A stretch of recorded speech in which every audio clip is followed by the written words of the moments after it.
नमस्कार, आदाब। Crime petrol dial 100 में आप सबका स्वागत है। आज भी कई जगहों पर अपनी मर्जी से शादी करना एक बेबुनियाद बात मानी जाती है, लेकिन सच्चाई ये है कि चाहे माँ बाप ना बदलें, लेकिन बच्चे नई राह ले चुके हैं। वो अपने फैसले और अपना भला बुरा खुद देखते हुए जिम्मेदार बनना चाहते हैं, लेकिन जब इसके बावजूद परिवार उन पर अपनी इच्छाएं थोपता है तो विरोध जन्म लेता है, जिसका फायदा अक्सर दूसरे उठाते हैं और विपरीत परिस्थितियों में स्वार्थ भारी पड़ता है। ऐसी कहानी कहता है हमारा आज का ये एपिसोड, जहां एक शादी के प्रस्ताव ने सोनाक्षी और उसके परिवार को तहस नहस कर दिया। नमस्ते काका। नमस्ते काकी। तुझे पता चल गया कि क्या हुआ? तेरा मुंह क्यों उतरा हुआ है? कुछ नहीं आई, बस थोड़ी वीकनेस लग रही है। पढ़ाई के चक्कर में खाना सोना सब बंद कर दिया इसने। अरे भाई ओमकार, एक बात बताओ, अगर डॉक्टर ही बीमार पड़ने लगा तो फिर मरीजों का क्या होगा? काका, डॉक्टर बनने में अभी 1 साल है। ये काका क्या है? पापा कहने की आदत डाल लो अभी। जया काकी के बेटे से शादी उस आवारा से? बाबा, आपने सोच भी कैसे लिया कि मैं उस अनपढ़ से शादी करूंगी? पापा, इतनी पढ़ाई लिखाई मैंने उसके लिए की है क्या? और अभी तो मेरी पढ़ाई भी नहीं पूरी हुई है। पापा, मैं जानती हूँ कि आपका बेटा भी मैं ही हूँ और बेटी भी। सॉरी बाबा, मैं ये शादी नहीं कर सकती।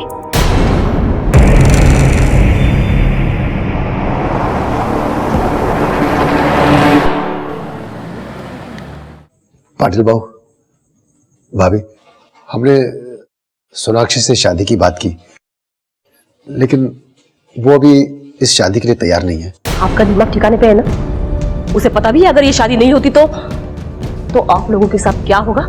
ऐसी बात मत करो भाभी।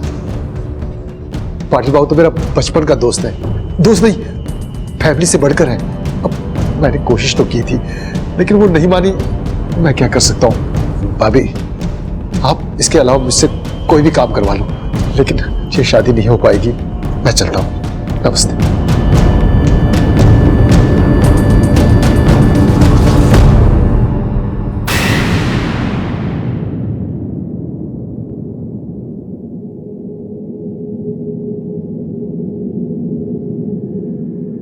ठीक है।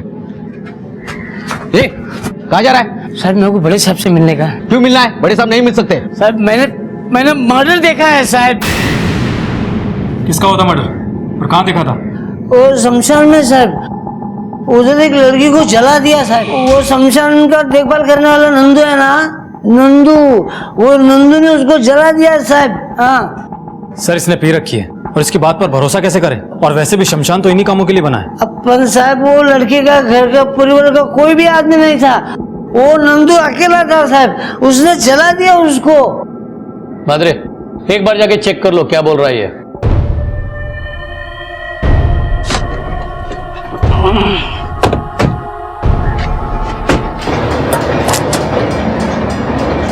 तुम नंदू, यहाँ के केयरटेकर?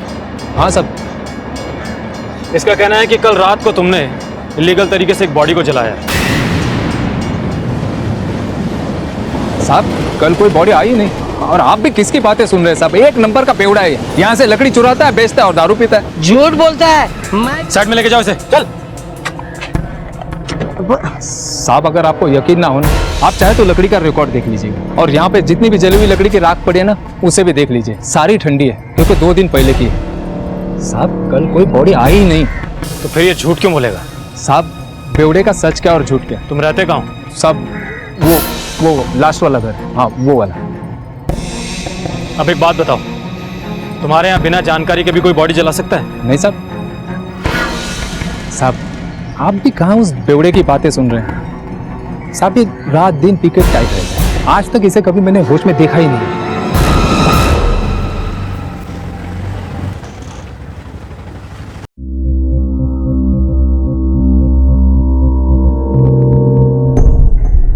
साहब, ये मेरी बेटी सोनाक्षी 2 दिन से लापता है साहब। फोन भी नहीं लग रहा है इसको। 2 दिन से लापता है और आप आ जा रहे हो, क्यों? वो आई बाबा को लगा कि पुलिस के पास जाएंगे तो ताई की बदनामी हो जाएगी। वो 4 दिन बाद ताई की शादी है ना, इसीलिए। चुप बैठ, मैं बात कर रहा था। कहीं ऐसा तो नहीं कि आपकी लड़की शादी से नाखुश थी या किसी और से प्यार करती थी इसलिए चली गई? नहीं नहीं साहब, मेरी बेटी ऐसी वैसी नहीं है। वो डॉक्टर की पढ़ाई कर रही है, अगले बरस वो डॉक्टर बन जाएगी। उसको ये सब काम के लिए फुर्सत ही कहाँ था साहब। आपने उसके दोस्तों या अपने रिश्तेदारों से पता किया? हो सकता है वो वहां कहीं गई हो। साहब हमने हर जगह पता किया, लेकिन कहीं नहीं गई है साहब। माणिक मैडम, ये लड़की का फोटो लो और आसपास के सारे पुलिस स्टेशन में सर्कुलेट करो और उसे कॉल रिकॉर्ड्स और लोकेशन निकलवाओ। Okay sir. अभी आप लोग जा सकते हैं, हम पूरी कोशिश करेंगे उसे ढूंढने की। ठीक है साहब। सर मुझे तो ऐसा लगता है कि लड़की की शादी उसकी मर्जी के खिलाफ हो रही थी, इसलिए वो घर से भाग गई और ये बात हमसे ये लोग छुपा रहे हैं। मात्रे, एक आदमी हमारे पास आता है और वो कहता है कि उसने एक लाश को जलते हुए शमशान में देखा, और एक फैमिली अपने लड़के की मिसिंग कंप्लेंट देने आते हैं। कहीं इन दोनों में कुछ कनेक्शन तो नहीं? सर वो आदमी 24 घंटे नशे में रहता है, आखिर हम उसकी बात पर भरोसा कैसे कर सकते हैं? भरोसा नहीं कर सकते, लेकिन उसे लाइटली भी नहीं लेना चाहिए। मात्र एक काम करो, म्यूनिसिपैलिटी जाके पता करो कि पिछले हफ्ते इस इलाके में कितने लोगों की मौत हुई और उनके फैमिली वालों ने कौन से शमशान घाट पे उनका अंतिम संस्कार किया, और ये सारी इंफॉर्मेशन निकालकर शमशान घाट के रजिस्टर के साथ वेरीफाई करो। Yes sir. एक लड़की जो डॉक्टर बनने वाली थी अचानक गायब हो गई थी, और वहीं दूसरी तरफ एक अनजान लड़की की लाश को धोखे से जलाए जाने का शक था। क्या ये दोनों लड़कियां एक ही थी? पुलिस को तहकीकात में पता चला कि इस हफ्ते इस इलाके में 4 लोगों की मौत हुई, जिसमें 3 औरतें थी और एक आदमी। पुलिस ने उनके घर जाकर भी पूछताछ की, यहां तक कि पुलिस ने शमशान घाट में लकड़ियों का वजन करवा के भी देखा कि कहीं चोरी से किसी लाश को तो नहीं जलाया गया वहां, लेकिन कुछ हाथ नहीं लगा। पुलिस के पास आगे का रास्ता नहीं था, लेकिन तभी सोनाक्षी की बहन से पूछताछ में पुलिस के हाथ एक नया सिरा लगा। आई बाबा, बाबा हाय, पुलिस आई है। सोनाक्षी मिली क्या? हाँ? सोनाक्षी सोनाक्षी सोनाक्षी सब कहा है सोनाक्षी? सोनाक्षी फिलहाल तो कोई खबर नहीं, लेकिन जल्दी पता चल जाएगा। हमें शोभा से अकेले में कुछ पूछताछ करनी है। उस दिन तुम पुलिस स्टेशन में कुछ कहना चाहती थी, लेकिन तुम्हारे बाबा ने बीच में रोका। वो 4 दिन बाद ताई की शादी है ना, इसीलिए। चुप बैठ। क्या कहना चाहती थी? देखो, हमारे लिए सब कुछ जानना बहुत जरूरी है। हाफ इंफॉर्मेशन पे उसे ढूंढना मुश्किल होगा। तुम चाहती हो ना तुम्हारी बहन सही सलामत वापस आए? सर ताई शादी से खुश नहीं थी। किससे शादी हो रही थी उसकी? सर बाबा के दोस्त पाटिल अंकल के बेटे के साथ। अंकल म्युनिसिपल ऑफिसर हैं। सोनाक्षी ने शादी से मना किया था, उसके बाद क्या हुआ? चलो ये तोड़ना चालू करो, तोड़ो, चलो आ जाओ। अरे भाई ये क्या कर रहे हो भाई? पाटिल भाऊ, भाऊ ये क्या हो रहा है? ये क्या कर रहे हैं भाऊ? तेरी दुकान इल्लीगल है, तोड़ने का ऑर्डर है। भाऊ इतने साल से दुकान चला रहा हूँ, किसी ने इल्लीगल नहीं बताया। भाऊ मैं हाथ जोड़ता हूँ, कुछ तो सोचो भाऊ। हम बचपन के दोस्त हैं भाऊ। अरे तेरी दोस्ती के लिए मैंने बहुत कुछ किया है, लेकिन अभी मेरे हाथ बंधे हुए हैं। तेरी बेटी ने मेरे बेटे की, मेरे भाई को जो बेइज्जती की है ना, ये रोज सुनना पड़ता है मालूम। भाऊ सोनाक्षी के लिए मैं माफी मांगता हूँ। माफी मत मांग, फिर अपनी बेटी को समझा, मना उसको शादी के लिए। तुझे तो मालूम है जया अपने बेटे के लिए कुछ भी कर सकती बाबा। ए धाना है रे।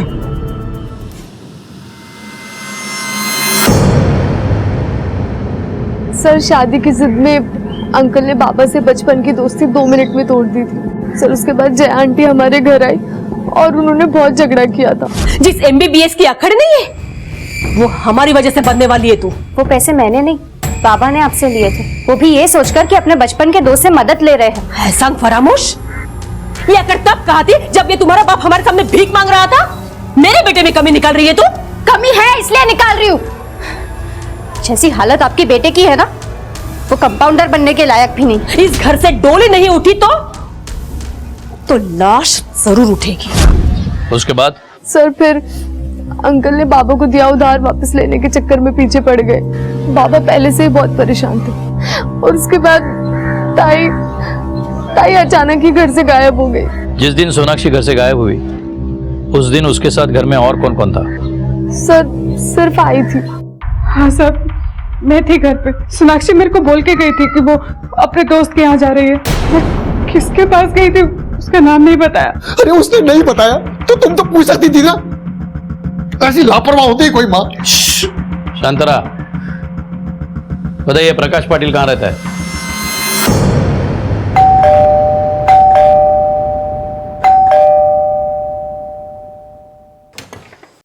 जया, नितिन कुठे? नितिन, नितिन, नितिन! काय झालं? आप इतना चिल्ला क्यों रहे हो? अरे चिल्लाऊं नहीं तो क्या करूं? 2 दिन से सोनाक्षी गायब है। नितिन! बाबा काय झालं? सोनाक्षी कहाँ है? मला काय माहित, मेरा क्या संबंध? जास्त शहाणपणा करू नकोस, जो कुछ भी है सच सच बताना। कहाँ है वो? कहाँ गायब किया तुमने उसको? ना मैंने कुछ किया है ना मेरे बेटे ने कुछ किया है। हमें तो पता भी नहीं कि वो गायब हुई है। अगर तुम दोनों को भी पता नहीं है तो फिर कहाँ है वो?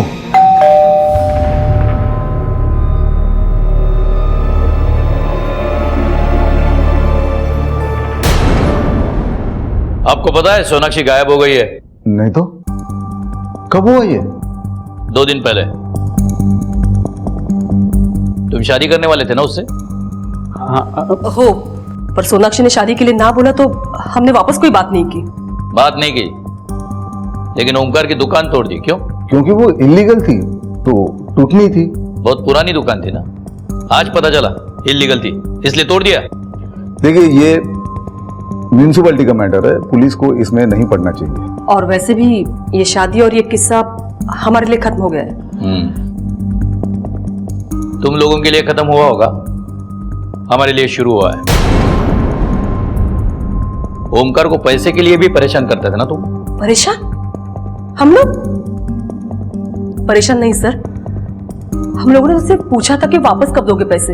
अब जब कोई रिश्ता ही नहीं बन रहा तो कोई भी पैसों के बारे में तो पूछेगा ही ना। और मुझे लगता है खुद का पैसा मांगना कोई गुनाह तो नहीं है। आपके पास क्या सबूत है कि आपने पैसे दिए थे? ठीक है, अभी हम चलते हैं, पुनः भेटूयात।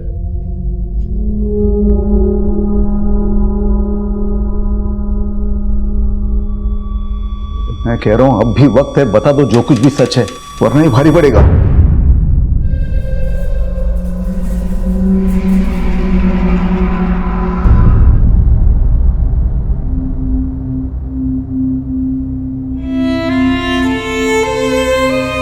सोनाक्षी! अरे बेटा सोनाक्षी! बाबा, ये देख तेरा डॉक्टर का कोट। थैंक यू बाबा। पहन के तो दिखा, देखे तो सही हमारी बेटी डॉक्टर बनके कैसे दिखेगी। हाँ ताई, पहन के दिखाना प्लीज। अरे ये सिर्फ लैब एक्सपेरिमेंट्स के लिए, इसे पहनने से मैं डॉक्टर थोड़ी बन जाऊंगी। हाँ हाँ पता है अभी नहीं बनेगी, लेकिन पहन के तो दिखा।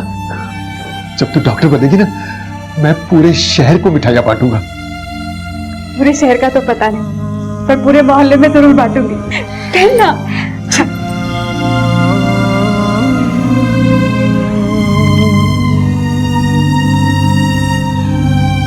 कैसी लग रही हो बाबा?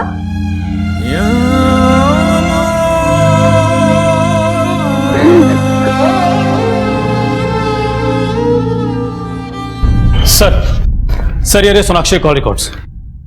Sir 1 minute. सर जिस दिन सोनाक्षी गायब हुई थी उसने नितिन पाटिल के नंबर पर दोपहर 12:20 पर कॉल किया था और 12:25 पर वो चंडिका मंदिर के लिए निकली।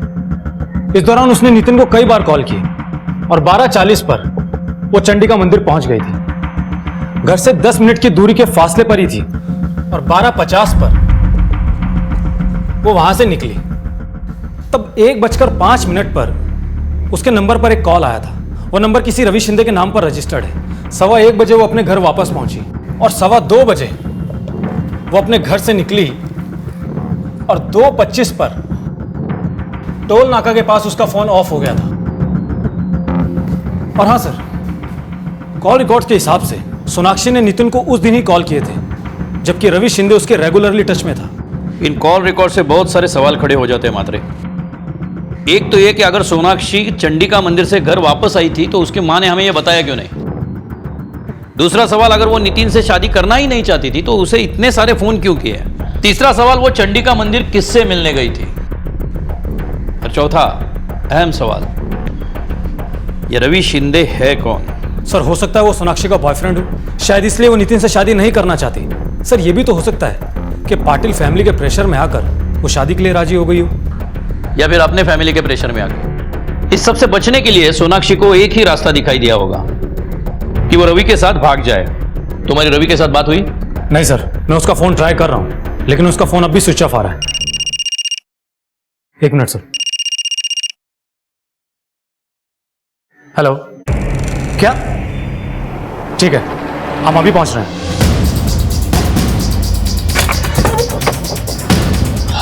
फोन किसने किया था? मैंने सर।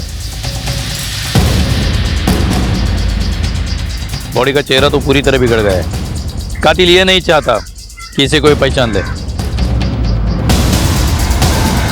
सर ये तो अनिल है, वो बेवड़ा जिसने हमें शमशान में बॉडी जलने वाली कंप्लेंट की थी। तुम इतने यकीन के साथ कैसे कह सकते हो? क्योंकि सर मुझे इसका ये कड़ा अच्छी तरह से याद है। उस दिन बीच बचाव में इसी कड़े से मुझे चोट लगी।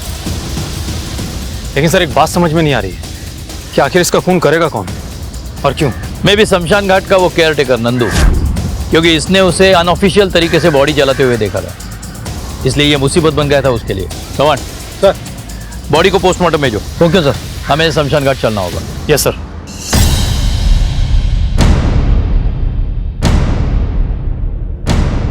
नंदू कहाँ है? सब नंदू तो बिना छुट्टी अप्लाई किए पता नहीं अचानक कहाँ चला गया। अब कोई तो केयर टेकर चाहिए था, इसलिए म्यूनसिपालिटी ने मुझे यहाँ भेज दिया। इसका मतलब ये बात सच हो सकती है कि नंदू ने यहाँ कोई बॉडी जलाई है और उस बेवड़े ने उसे देखा था, इसलिए नंदू ने उसे मार डाला और वो भाग गया। देशपांडे, फॉरेंसिक टीम को फौरन बुलाओ और यहाँ जलाई गई बॉडी के राख सैंपल पिछले 7 दिनों में जलाई गई बॉडी के साथ मिलाओ, जिससे यह पता चलेगा कि यहाँ कोई एक्स्ट्रा बॉडी जलाई गई थी या नहीं, और शायद इसका भी पता चलेगा कि किसकी बॉडी थी। Okay sir. उसे पूछो नंदू कहाँ रहता है। सर मुझे पता है।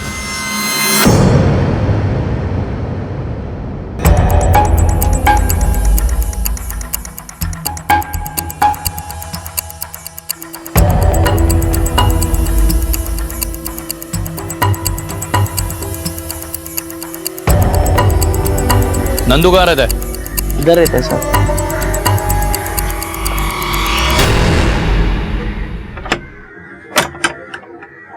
देशपांडे सर, दरवाजा तोड़ दो।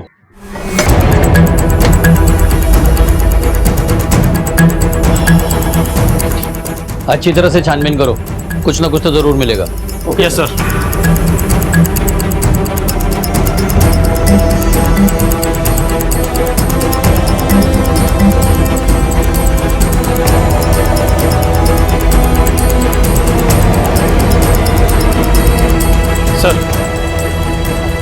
सर ये बैग मिला है और इसमें आईडी कार्ड मिला है।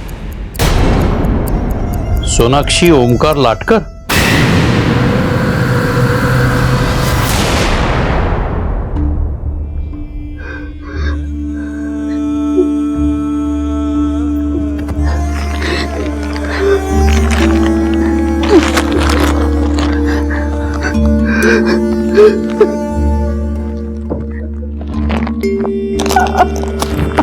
अभी कंफर्म तो नहीं है, लेकिन हमें डाउट है कि ये सोनाक्षी ही है, क्योंकि जो सबूत हमारे हाथ लगे इससे ऐसा लगता है कि ये आपकी बेटी ही है।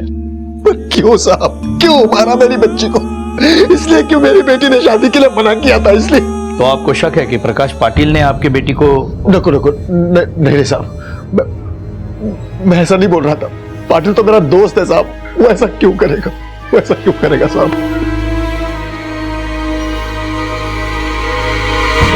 सर। हाँ मात्रे। सर शमशान घाट से जो राख के सैंपल हमने लिए हैं वो लैब में भेज दिए। रिपोर्ट आने में 1 महीना लग जाएगा, क्योंकि 6 लोगों की डेड बॉडी की राख मिक्स हो गई है, इसलिए टाइम लगेगा। मतलब फिलहाल हमें इनकी मदद के बिना ही इंक्वायरी करनी होगी। अच्छा मात्रे, वो नंदू का पता किया क्या? हाँ सर, हमने उसकी फोटो सारे पुलिस थानों में सर्कुलेट कर दी है। सर नंदू का परमानेंट एड्रेस सतारा का है। हमने वहाँ की पुलिस को भी इंक्वायरी करने के लिए कहा है, लेकिन उनका कहना है कि नंदू वहाँ नहीं है। लेकिन हाँ सर, नंदू की माँ वहाँ हॉस्पिटल में एडमिट है और नंदू ने 2 दिन पहले ही अपने पनवेल के अकाउंट से 25,000 रुपये हॉस्पिटल को ट्रांसफर किए। जब हमने उसका अकाउंट चेक किया तो पता चला कि नंदू ने उसी दिन अपने अकाउंट में पैसे जमा किए थे। मतलब नंदू को बॉडी ठिकाने लगाने के लिए किसी ने पैसा दिया है, पर किसने?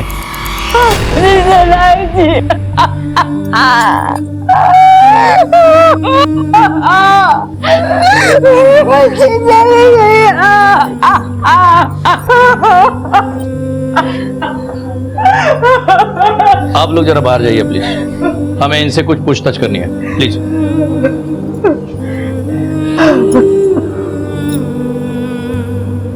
आपने क्यों नहीं बताया कि उस दिन सोनाक्षी 1:15 बजे वापस घर आई थी और 2:15 बजे वो फिर से बाहर जाने के लिए निकली थी? क्योंकि मैं देखी नहीं साहब, मैं खाना खा के सो गई थी। वो कब आई कब गई मुझे कुछ नहीं पता साहब। अजीब माँ है तू, तुम्हारे बच्चे कब आते हैं कब जाते हैं किस हाल में है, कुछ पता रहता है कि नहीं? मुझे पता था कि ये सब होने वाला है, एक एक पल की नजर रखती मैं उसमें। शोभा, उस वक्त तुम कहाँ थी? सर मैं कॉलेज में थी। अच्छा, तुम लोग किसी रवि शिंदे नाम के लड़के को जानते हो? सोनाक्षी का फोन स्विच ऑफ होने से पहले उसे आखिरी फोन रवि शिंदे के फोन से आया था। सर वो रवि 12th क्लास में ताई के साथ पढ़ता था और वो लोग बहुत अच्छे दोस्त भी थे। सिर्फ दोस्त थे या और कुछ? सर ताई की तरफ से तो कुछ नहीं था, लेकिन रवि की तरफ से था शायद, क्योंकि ताई की शादी पक्की होने के बाद वो एक बार घर के आसपास दिखा था।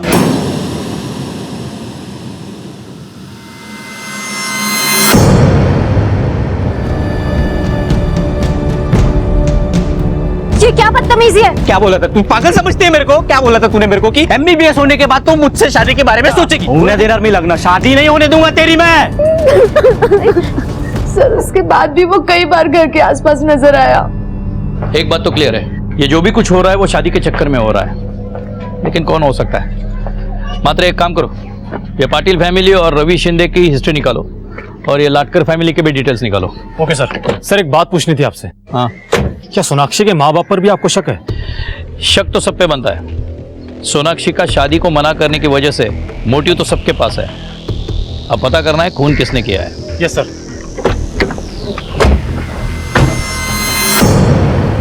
सर रवि बुरा लड़का नहीं है, हाँ थोड़ा सा सेंटी और साइको है। कुछ फर्स्ट ईयर में ही उसने सोनाक्षी को प्रपोज किया था और सोनाक्षी ने कहा कि वो पढ़ाई के बाद उसे जवाब देगी।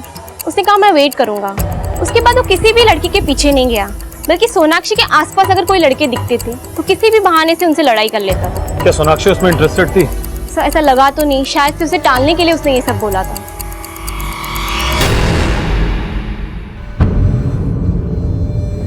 I'm sorry ताई, मुझे माफ कर देना। मैंने सोचा भी नहीं था कि जो मैं कर रही हूँ उसका ये रिजल्ट होगा।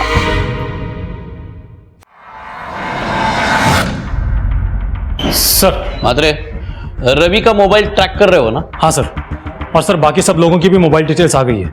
इसके मुताबिक सोनाक्षी के गायब होने पर ओमकार अपनी दुकान बनवा रहा था, शोभा कॉलेज में थी और लक्ष्मी अपने घर पर थी।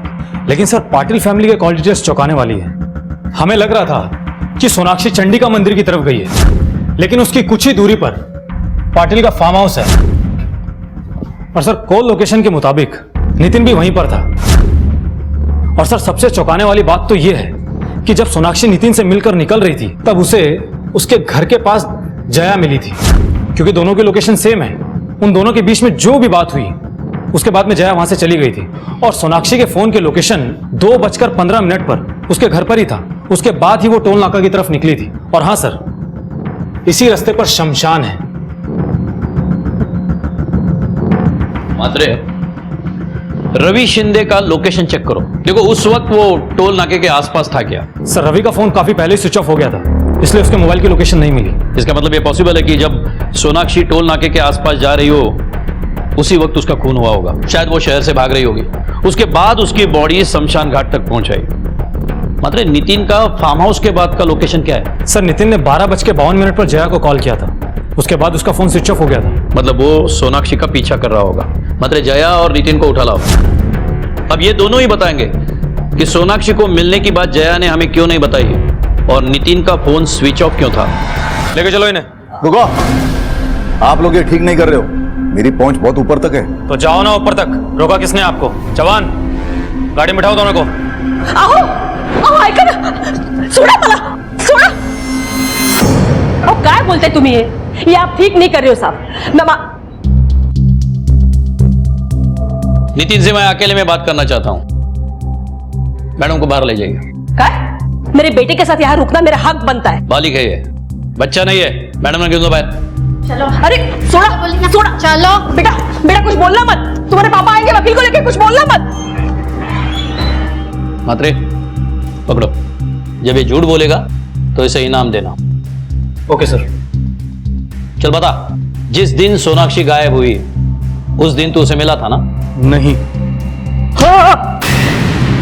ये तुम्हारे कॉल रिकॉर्ड्स है, साफ दिखता है। जिस वक्त तू फार्म हाउस पे था सोनाक्षी वहीं थी।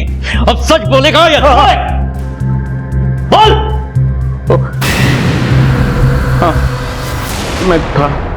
प्लीज शादी के लिए मना कर दो, मैं तुमसे शादी नहीं कर सकती। मेरी प्रॉब्लम यह है कि मैं आगे पढ़ना चाहती हूँ। तो रोक कौन रहा है? शादी के बाद पढ़ाई करो।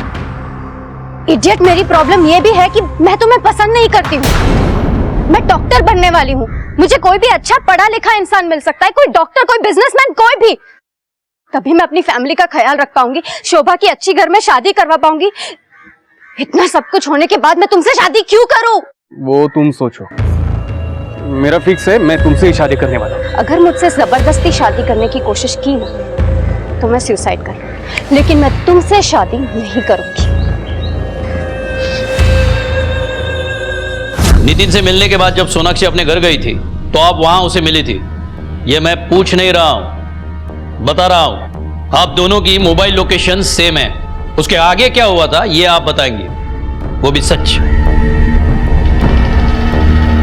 उस लड़की के जाने के बाद नितिन ने मुझे फोन किया था, ये बताने के लिए कि उन दोनों के बीच में क्या बातचीत हुई। इसलिए मैं उस लड़की के घर के पास जाके खड़ी हो गई, उसका इंतजार करते हुए। रुको, समझती क्या तुम अपने आप को? हाँ? तेरी वजह से मेरे बेटे ने खुदकुशी करने की बात की है आज। खुदकुशी की बात मैंने की थी, उसने नहीं। देखो, तुम इस शादी के लिए हाँ बोल दो। कभी नहीं। अगर आप मेरे पैर धोकर पियोगे ना तब भी नहीं। अगर तुम नहीं मानोगी तो क्या क्या कर लोगी? क्या करूंगी? सारी दुनिया को बताऊंगी कि तुम्हारी बहन मेरे बेटे के साथ मुंह काला करके घूम रही है। इतना घटिया कैसे सोच लेती हो? शर्म नहीं आती झूठ बोलते हुए? यकीन नहीं आता तो फार्म हाउस की सीसीटीवी फुटेज देख ले। वो वहां गई थी और ठीक 1 घंटे बाद वहां से निकली। ये सच है या कहानी? आपको यकीन नहीं होता तो आप मेरे फार्म हाउस की सीसीटीवी फुटेज देख लीजिए। और हाँ, अगर आपको शोभा मिले तो उससे पूछना जरूर कि मेरे घर पे आके उसने क्या कहा था। फिलहाल तो मेरे इतने ही समझ में आ रहा है कि इतना ब्लैकमेल करने के बावजूद भी जब आपकी बात सोनाक्षी ने नहीं मानी तो आपने और आपके बेटे ने मिलकर उसे मार डाला। उसके थप्पड़ का बदला भी तो लेना था। देखिए सर, मुझे जो कहना था मैंने कह दिया। अब मेरा वकील आपसे बात करेगा।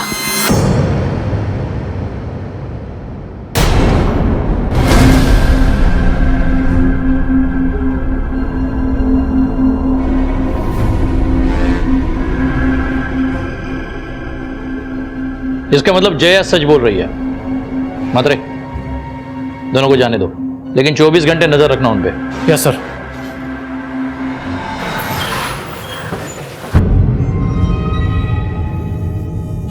आपने पुलिस को क्यों नहीं फोन किया? फोन करके क्या करते साहब, पहले ही लुट चुका हूं, अब सिर्फ शरीर बचा है। देखिए, आपका ये रवैया ठीक नहीं है और ये मारपीट, गुंडागर्दी किसी का पर्सनल मामला नहीं हो सकता, समझे? फिलहाल हम शोभा से कुछ पूछताछ करने आए हैं। शोभा से आपको क्या बात करनी है साहब? इसने क्या किया है? इसने सोनाक्षी की जगह लेने की कोशिश की है। तुम जया से मिलने उसके घर क्यों गई थी? बोलना। क्यों गई थी? सर, क्योंकि ताई की शादी की बात के बाद वो हमेशा टेंशन में रहती थी। जब देखो सुसाइड करने की बात करती थी वो। ताई, मेरी तो किस्मत ही खराब है शोभा। उस गधे से शादी करने से तो अच्छा है कि मैं मर जाऊं। शोभा, मैं पढ़ना चाहती हूँ, डॉक्टर बनना चाहती हूँ। प्लीज मुझे इस सबसे बचा ले, मेरी मदद कर दे। मैं इसके बाद तुझसे कुछ नहीं मांगूंगी। और सर, ताई की हालत मुझसे देखी नहीं गई, इसलिए मैं जया आंटी के घर गई उनसे मिलने। तुम्हें क्या लगता है तुम्हारा बाप उसे पढ़ा पाएगा आगे? कम से कम हम खर्चा तो उठा लेते। आंटी, प्रॉब्लम ये है कि ताई को नितिन पसंद ही नहीं है। काय? मेरे ही घर में आके मेरी बेटे के बारे में बुराई कर रही हो? नहीं आंटी, मैं नितिन की बुराई नहीं कर रही, मैं तो ये कह रही हूँ कि ताई की जगह मैं नितिन से शादी करने के लिए तैयार हूँ। ये क्या पक दिया तूने? अकल कहां से चढ़ने गई थी? शांत रहिए आप, शांत रहिए। फिर जया ने क्या कहा? शक्ल देखी थी आपने कभी? हाँ, मुझे ऐसे बिना शक्ल और बिना अक्ल वाली बहू नहीं चाहिए, मुझे तो पढ़ी लिखी सोनाक्षी जैसी बहू चाहिए। सर मुझे पता चल गया था कि जया आंटी नहीं मानेगी, इसलिए तुम नितिन से मिलने उसके फार्म हाउस पर गई।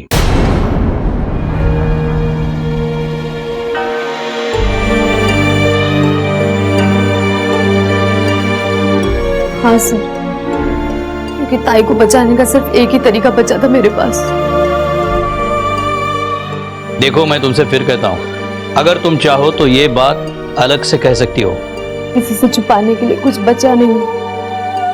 जब मुझे कोई रास्ता नहीं नजर आया तो मैं नितिन से मिलने उसके फार्म हाउस गई। क्या तुम यार? वो मुझे तुमसे कुछ कहना है। हाँ? I love you. क्या? अब से नहीं, बहुत पहले से। तुम्हें पता नहीं उस ताई में क्या नजर आया, वो 24 घंटे किताबों में घुसी रहती, वो तुम्हें कुछ नहीं दे सकती और मैं तुम्हें सब कुछ दे सकती हूँ जो तुम चाहते हो।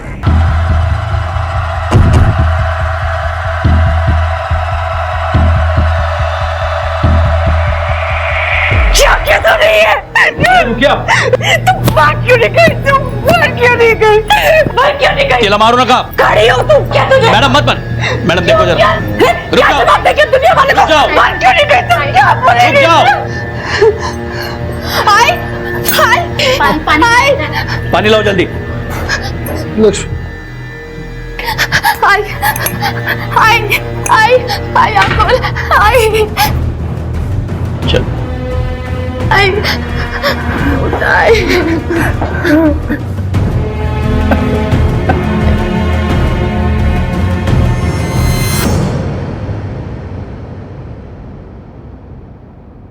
शोभा ने सोनाक्षी को बचाने के लिए अपना सब कुछ लुटा लिया। जिसे हम कत्ल का मोटिव मानते थे, वो एक कोशिश थी अपने बहन को बचाने की। सिर्फ शोभा ही नहीं, पूरी लाटकर फैमिली रास्ते पे आ गई है। मात्रे, हमें इस केस को अलग एंगल से देखना होगा।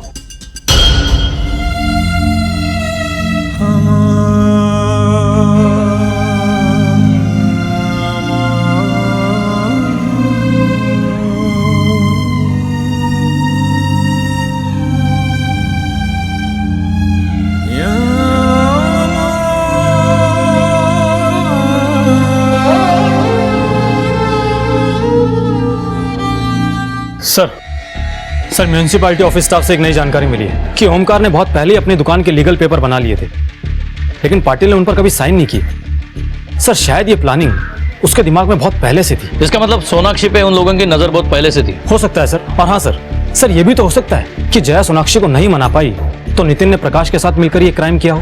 बिल्कुल हो सकता है। मात्रे, उठाओ उसे। वैसे भी ओमकार को मारपीट करके उसने क्राइम तो किया है। शोभा को बुलाओ और पाटिल पे केस लॉन्च करो। Yes sir. साहब आप बोलते हो तो मैं लाटकर से माफी मांगने के लिए तैयार हूँ साहब। उसको पैसा भी दे दूंगा, उसकी दुकान भी लगवा दूंगा। वो सब तो तुझे करना ही पड़ेगा। पहले ये बता, सोनाक्षी को कैसे मारा? सोनाक्षी को मैंने नहीं मारा साहब। वो टाइम में मैं तो नौकरी पे था ना। तूने नहीं, तेरे आदमियों ने मारा होगा। सब मैं म्यूनिसिपैलिटी में नौकरी करता हूँ साहब, मेरा कोई गैंग नहीं है साहब। अच्छा, नंदू गुरु को कैसे जानते हो? नंदू गुरु मैं नहीं जानता साहब, पहली बार नाम सुना इसका। नहीं जानता? नहीं। लेकिन वो तो म्यूनिसिपैलिटी का वर्कर है। म्यूनिसिपैलिटी में तो 400 से 500 लोग काम करते हैं, हर किसी को मैं जानता नहीं ना।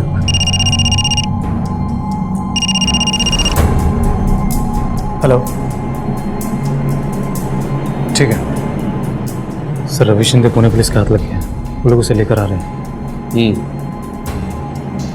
जब तक ये नहीं बताता नंदू गुरु को कैसे जानता है, तब तक तबीयत पानी देते रहना उसे।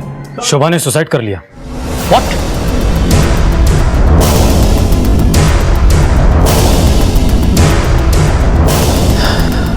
मात्रे बॉडी को पोस्टमार्टम भेज दो और ये चाकू फिंगरप्रिंट के लिए फॉरेंसिक भेजो।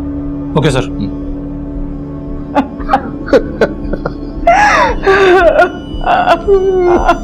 सर सर रवि शिंदे को पूना पुलिस लेके पहुंच चुकी है। सर मेरा विश्वास कीजिए, मैंने नहीं मारा है सोनाक्षी को। धमकी दी थी ना तूने उसे? जिस दिन सोनाक्षी गायब हुई है लगातार फोन कर रहा था उसे, क्यों? हाँ सर, ये बात सच है कि मैं उसे फोन कर रहा था, लेकिन मैं उसे मिलना चाहता था इसलिए फोन कर रहा था। लेकिन उसने बार बार मेरे फोन कट की और फोन ही स्विच ऑफ कर दिया बाद में। तो सर इस बात का मुझे बहुत गुस्सा आया था और उस गुस्से में मैं कुछ कर ना बैठूं, इसकी वजह से मेरे दोस्त लोग मुझे जबरदस्ती पूना ले गए। अच्छा, गुस्से में तू पूना गया और यहां सोनाक्षी गायब हो गई? हाँ मात्रे, सच बुलवाओ इससे और इसका भी पता करो वाकई ये पूना गया था या कहीं और। Yes sir. रवि पुणे में ही था यह साबित हो चुका था और 3 महीने बाद शमशान से मिले अवशेषों की फोरेंसिक रिपोर्ट ने भी यह साबित कर दिया कि अज्ञात लाश सोनाक्षी की ही थी। लाटकर परिवार ने अपनी दोनों बेटियों को खो दिया था और पुलिस का शक पाटिल परिवार पर कायम था, लेकिन उनके खिलाफ कोई सबूत नहीं था। और तभी अचानक पुलिस के हाथ एक नई कड़ी लगी।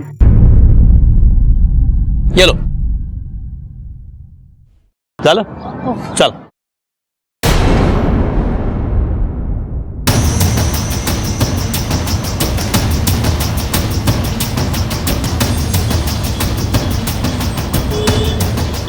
काय झालं? निघूया का? निघूया? मुझे एक अर्जेंट काम है, तुम रिक्शा से आगे चले जाना। ठीक है चालेल।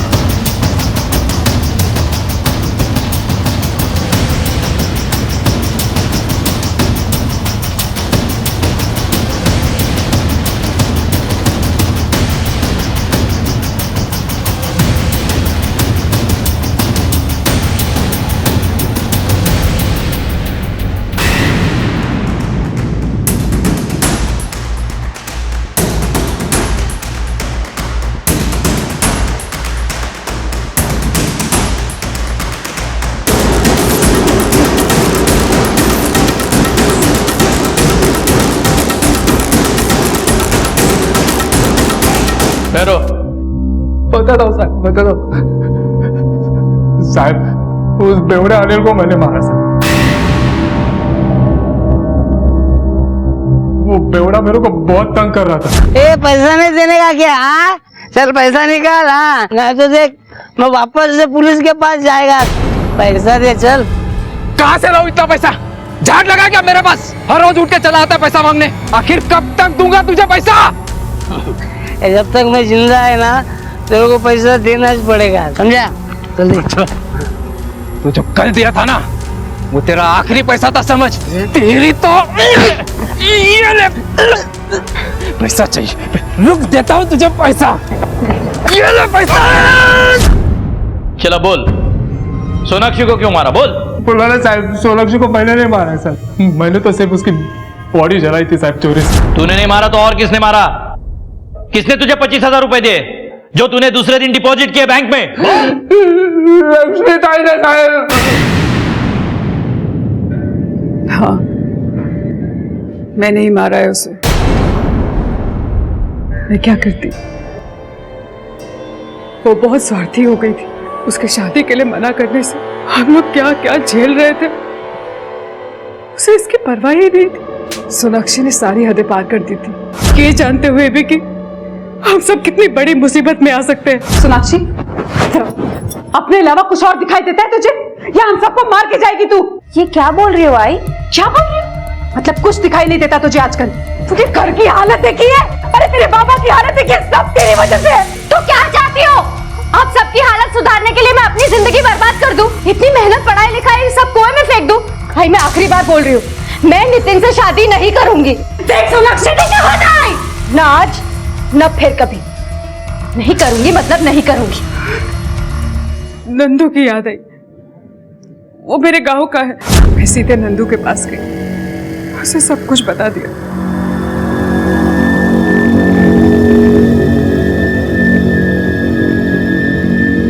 अपने दोस्त की एक वैन लेके आया और सोनाक्षी की लाश कूड़े में डाल के ले गया। सोनाक्षी स्वार्थी नहीं थी, उल्टा वो अपना हक चाहती थी। तूने कोई अच्छा काम नहीं किया, बल्कि एक होनहार पढ़ लिख कर कुछ बनने का सपना देखने वाली लड़की को मार डाला है, जो तुम्हारी ही बेटी थी। लक्ष्मी को सोनाक्षी के कत्ल के लिए और नंदू को सबूत मिटाने और अनिल के कत्ल के लिए गिरफ्तार किया गया। ये दोनों इस वक्त जुडिशियल कस्टडी में हैं। बच्चों को माँ बाप के प्रति अपनी जिम्मेदारी समझनी चाहिए, वहीं माँ बाप को भी बच्चों को समझने की जरूरत है।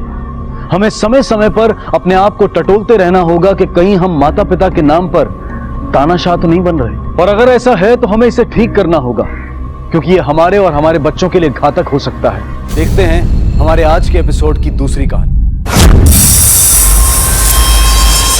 सर मुझे कुछ नहीं मालूम सर, बच्चा अचानक मेरी गाड़ी के सामने आया और ब्रेक मारने का टाइम ही नहीं मिला सर। ये लोग बता रहे थे बच्चे का कुछ लोग पीछा कर रहे थे। कौन लोग? आपने देखा? नहीं सर। आप लोगों ने कुछ देखा? शिंदे सबकी स्टेटमेंट ले लो। हटिए।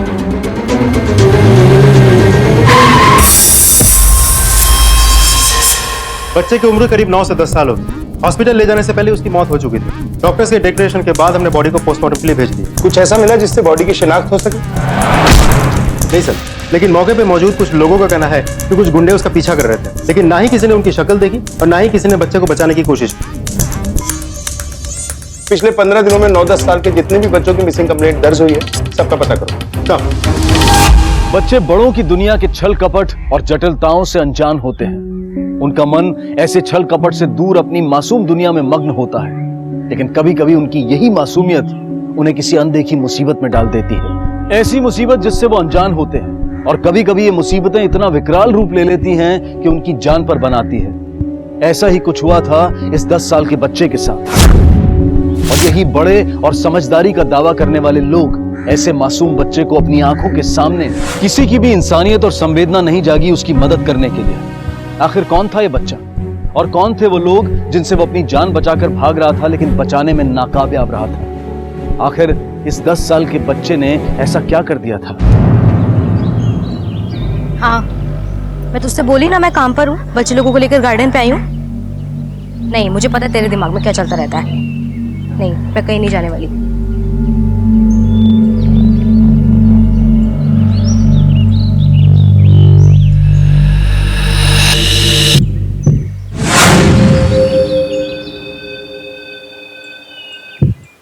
गिरना नहीं, हाँ? मैं भी आ रही हूँ।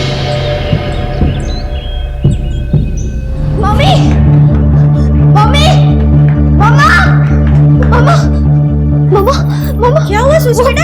ऐसे चिल्ला क्यों रही है? वो पीयू को कोई उठा के लेके गया। क्या? पीयू को कौन उठा के ले गया उसे? वो सामने वाली आंटी। इससे सडनी उतरी। अरे मेरी वाइफ आपके बच्चों को क्यों उठाएगी? बोलने से पहले सोचो तो सही कि क्या बोल रहे हो। उन्होंने नहीं उठाया है। इन्होंने देखा, इन्होंने देखा, वॉचमैन ने देखा, सबने देखा, सबने। क्षितिज, क्या हुआ? क्षितिज, पीयू कहाँ है? मिसेस अग्निहोत्री पीयू को लेकर कहीं चली गई है। देखो आपको कुछ गलतफहमी हुई है। रीना ऐसा कर ही नहीं सकती। बहुत तंग कर लिया तुमने। आज तक तुम्हारी उम्र का लिहाज करके मैं चुप था, लेकिन बहुत बर्दाश्त से बाहर चली गई है। अगर तेरी बीवी ने कुछ नहीं किया है तो सारे बिल्डिंग के लोग यहाँ पे, वो कहाँ पे? हाँ देखिए, तमीज से बात कीजिए, वो कहीं काम से गई है। देखिए मिस्टर अग्निहोत्री, बहाने मत बनाइए। अरे आज तो आपने हद कर दी। आप इसे इग्नोर मत कीजिए। अभी के अभी पुलिस कंप्लेंट कीजिए आप। अरे हाँ क्षितिज, हमें अभी के अभी पुलिस स्टेशन चलना चाहिए। चलो। मम्मा आई एम सॉरी, मैं पीयू के साथ ही थी और आई एम सॉरी। नहीं बेटा नहीं, इसमें तुम्हारी कोई गलती नहीं है। तुम एक काम करो, तुम माला आंटी के साथ घर जाओ। हाँ, मैं और पापा भी थोड़ी देर में आते हैं। हाँ?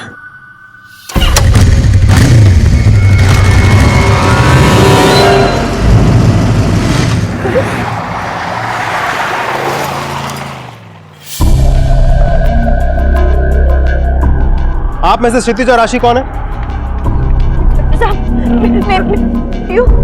मैं क्षितिज हूँ। और ये मिसेस अग्निहोत्री है। ये हमारी बच्ची को लेके भाग गई थी। हाँ हमें पता है, ये आपकी बच्ची को हमारे पास लेकर आई थी, और आप दोनों के अगेंस्ट कंप्लेंट है कि आप बच्चों के साथ अत्याचार करते हैं, मारपीट करते हैं उनके साथ।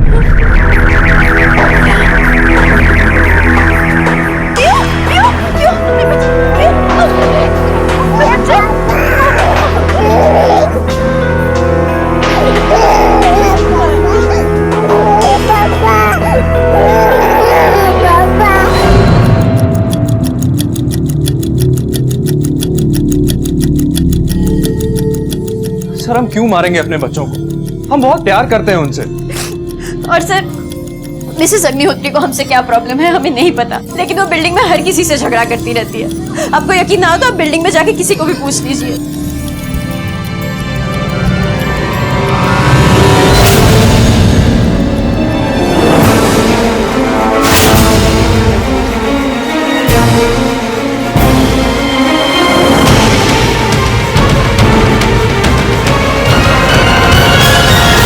मिसेस अग्निहोत्री की तो आदत है दूसरों के मामले में टांग अड़ाने की।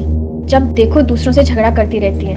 और जब से राशि और क्षितिज ने उन्हें पीहू की बर्थडे पार्टी पे नहीं बुलाया था, तब से तो वो उनके पीछे ही पड़ गई हैं हाथ धोकर। सर, अभी पिछले 2 हफ्ते पुरानी बात है। दरवाजा खोलो, खोलो दरवाजा।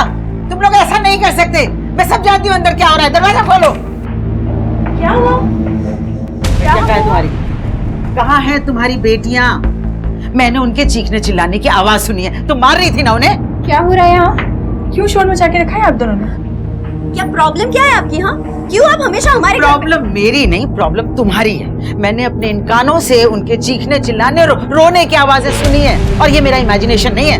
तुम मार रही थी ना अपनी बेटियों को, मार रही थी ना? आप प्लीज हमारे घर में आके दखल अंदाजी मत करिए। प्लीज यहाँ से निकल जाइए अभी के अभी। देखिए, हमने बिल्डिंग के कई लोगों से बात की, सभी का यही कहना है कि सिर्फ आपका वहम है, असल में ऐसा कुछ नहीं है। तो इसका मतलब मैं बेवकूफ हूँ जो इस तरह की? प्लीज शांत हो जाइए, वरना मुझे उन लोगों की बातों पर यकीन करना होगा कि प्रॉब्लम आप में है, उनमें नहीं है। So please please calm down, शांत हो जाओ। आपको क्या लगता है? सर, मैं ठीक से कुछ कह नहीं सकता, लेकिन मैं हमेशा इसे समझाता हूँ कि दूसरे के मामले में क्यों पड़ना है। सर, बच्चे की उम्र 10 साल ही थी। पोस्टमार्टम रिपोर्ट से यह साबित हो जाता है कि बच्चे की मौत एक्सीडेंट से हुई थी, लेकिन बच्चे के शरीर पर जो निशान थे वो कम से कम 10 से 15 दिन पहले के थे। मतलब कोई तो था जो उसे टॉर्चर कर रहा था, और शायद वो उसी से अपनी जान बचाकर भागने की कोशिश कर रहा था। लेकिन प्रॉब्लम यह है कि किसी ने भी उन हमलावरों को गौर से देखा नहीं कि डिस्क्रिप्शन बता सके। अमूल, एक बार फिर से उस एरिया के लोगों से अपने तरीके से पूछताछ करो। कोई तो होगा जिसने उन हमलावरों में से किसी एक का चेहरा देखा होगा। मिसिंग केसेस रिकॉर्ड से कुछ हाथ लगा जिससे बच्चे की शिनाख्त हो सके? नहीं सर, इस बच्चे का चेहरा बुरी तरह से बिगड़ चुका है, इसलिए समय ज्यादा लग रहा है। इस बच्चे की डिस्क्रिप्शन जिससे भी थोड़ा बहुत मैच होता है, हम उन लोगों को डीएनए टेस्ट के लिए भेजा। दृष्टि तावड़े नाम की एक औरत को शिनाख्त के लिए भेजा गया। लेकिन हमें कुछ चीजें मिली हैं। देखिए, ये चीजें हमें लाश के पास से मिली। क्या ये चिराग की? नहीं, ये सामान उसका नहीं, वो जिंदा है। वो मुझे छोड़कर नहीं जा सकता। क्या मैं जा सकती हूँ प्लीज? एक मिनट, उससे पहले आपको डीएनए टेस्ट के लिए जाना होगा ताकि ये कंफर्म हो सके कि ये बॉडी चिराग की नहीं है। मैंने बताया ना कि वो बच्चा मेरा नहीं है, तो फिर ये सब। सॉरी, मैं कोई डीएनए टेस्ट नहीं करवाऊंगी। ठीक है, जाइए।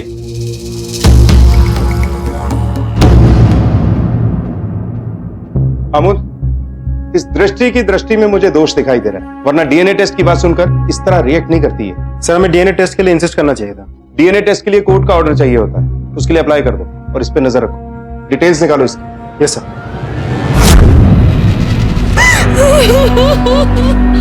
मैडम जी, क्या हुआ? ठीक है, कुछ नहीं। सर, दृष्टि एक एनजीओ में काम करती है। ऐसे एनजीओ में जहाँ नाबालिग बच्चों से कुछ क्राइम हो जाता है ना, उनके सुधार के लिए काम करता है। शायद इसलिए ऐसी है। और उसके ससुराल वाले अलग से उसके बच्चे की कस्टडी के लिए लड़ रहे हैं। बेचारी परेशान है। और मुझे तो लगता है सर, पिछले दिनों उसके साथ जो कुछ भी हुआ ना, वो शायद उसके सास ससुर ने कराया होगा। मतलब ऐसा क्या हुआ था उसके साथ?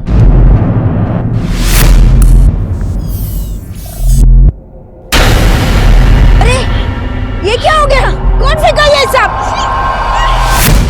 सर, ये तो एक किस्सा है, ऐसा उसके साथ कई बार हुआ है। कभी किसी ने उसके ऊपर इंक फेंकी, तो कभी किसी ने उसके ऊपर गुब्बारे फेंके, और सर एक बार तो उसके ऊपर किसी ने अंडे भी फेंके थे।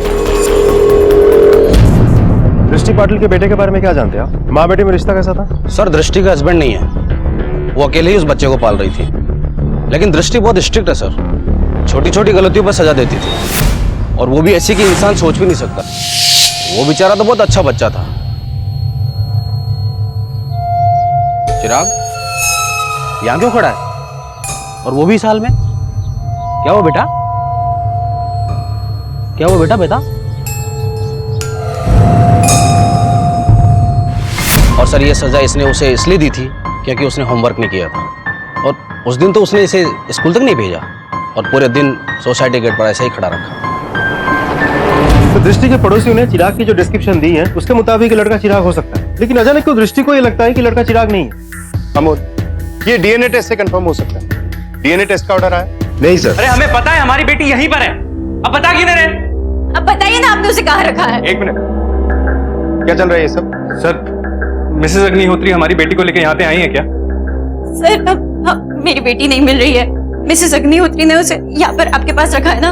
सर प्लीज सर, मुझे मेरी बेटी वापस कर दो सर। क्या मतलब वो यहाँ नहीं है? अगर वो यहाँ नहीं है तो कहाँ गई? क्षितिज, इन्हें बोलो ना मुझे मेरी पीहू वापस कर दे। देखिए आप शांत हो जाइए, इस तरह हड़बड़ाने से कुछ नहीं होगा। आप लोग हमें ठीक से बताइए, तभी तो हम आपकी बेटी के बारे में पता लगा पाएंगे।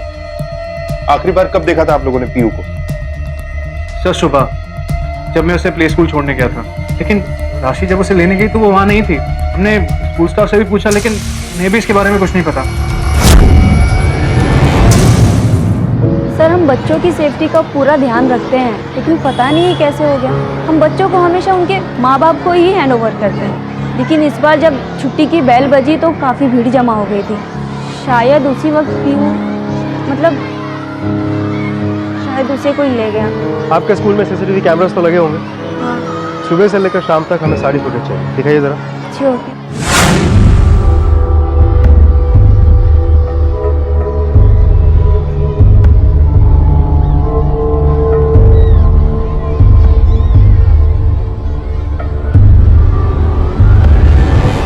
स्कूल के सीसीटीवी में दिख रहा है कि आपकी बेटी किसी की तरफ गई थी, लेकिन भीड़ की वजह से पता नहीं चल पाया कि वो है कौन। सर मैं यकीन के साथ कह सकता हूँ कि वो औरत कोई और नहीं, मिसेस अग्निहोत्री ही है। आपने ऐसा सोचा भी कैसे कि मैं बच्ची को किडनैप करूंगी?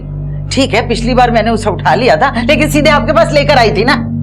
सर हम तो सुबह से दोनों घर से बाहर ही नहीं निकले, क्या तो वॉचमैन से पूछ सकते हैं? मुझे पता है कि उन्होंने ही अपनी बेटी के साथ कुछ गलत किया है। आपने कभी सुची को देखा है? कितना शांत रहती है वो बच्ची, कभी किसी से कोई शिकायत नहीं करती, कोई मस्ती नहीं करती है, और इतनी छोटी बच्ची इतनी समझदार हो सकती है? मैं आपको फिर से बोल रही हूँ कि उन्होंने ही पीहू के साथ कुछ किया है। आप कम से कम सुची को तो बचा लीजिए प्लीज। बेटा आप अपने मम्मी पापा को प्यार करते हो ना?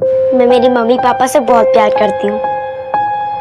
और आपके मम्मी पापा भी आपसे प्यार करते हैं? वो भी मुझसे बहुत प्यार करते हैं। बेटा वो दोनों पीयू से भी प्यार करते हैं? वो दोनों पीहू से भी बहुत प्यार करते हैं। कभी डांटते या मारते नहीं? कभी नहीं डांटा, कभी भी नहीं मारा। वो बहुत अच्छे हैं, हमें स्कूल में ले जाते हैं, हमें चॉकलेट खिलाते हैं।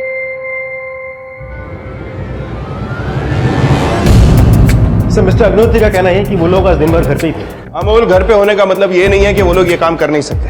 हो सकता है किसी की मदद भी हो सकता है सर। और अमोल, सूची जिस तरह से नपे तुले और फटाफट जवाब दे रही थी, वो भी बिना पलक झपकाए, उसे ऐसा लगता है कि बच्ची को सारे जवाब पहले से रटवा दिए गए। मैं मेरी मम्मी पापा से बहुत प्यार करती हूँ, वो भी मुझसे बहुत प्यार करते हैं। वो दोनों पीहू से भी बहुत प्यार करते हैं, कभी नहीं डांटा, कभी भी नहीं मारा। लेकिन सर वो लोग ऐसा क्यों करेंगे? बिल्डिंग में सभी से पूछताछ करके देख लिया है, वो लोग अच्छे पेरेंट्स थे। अमोल, हर बार देखी सुनी बातें सच नहीं हो सकती, और हमारे प्रोफेशन में हमने देखा है कि कई बार माँ बाप ही अपने बच्चों के कातिल होते हैं। तो फिर मोटिव क्या हो सकता है सर? हो सकता है कि दूसरा बच्चा भी बेटी थी, या फिर कमाई कम और खर्चे ज्यादा, ये भी कारण हो सकता है। लेकिन सर पिछली बार जब हमने डिटेल्स निकाली थी सब कुछ सही था, सस्पिशियस कुछ भी नहीं था। हस्बैंड रियल एस्टेट में काम करता है, अच्छा खासा पैसे कमाता है, तो सेकंड मोटिव भी पॉसिबल नहीं लगता सर। अमोल, मोटिव फिलहाल सेकेंडरी है। फिलहाल सब लोग हमारे शक के राडार में, क्योंकि एक बच्चे की जान को खतरा हो सकता है। सबके डिटेल्स निकालो और कॉल रिकॉर्ड्स भी। हमको रिस्क नहीं ले सकते। Yes sir. हाँ ठीक। हेलो, हाँ ओके सर, दृष्टि के डीएनए टेस्ट का ऑर्डर आ गया। गुड, फॉरन एक्शन टेस्ट करवाओ।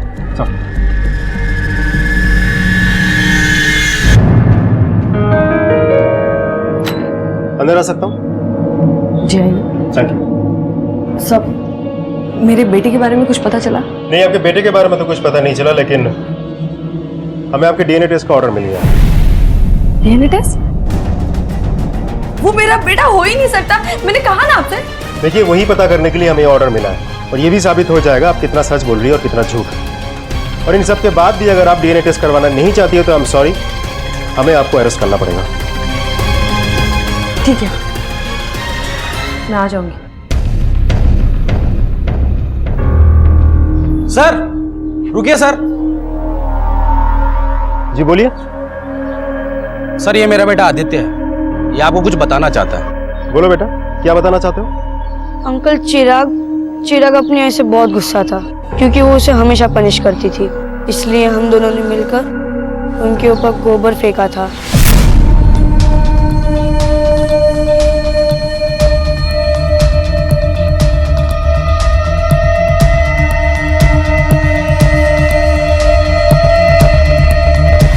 सर जिस दिन चिराग गायब हुआ था ये उसके साथ उसके घर पे ही था। बोलो बेटा, क्या हुआ था? उस दिन मैं और चिराग उसके घर में खेल रहे थे। यासिन ये वाला निकाल दो।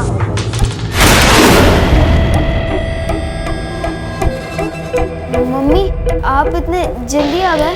हाँ, यही देखने के लिए कि तुम पढ़ाई कर रहे हो नहीं। तुम घर जाओ।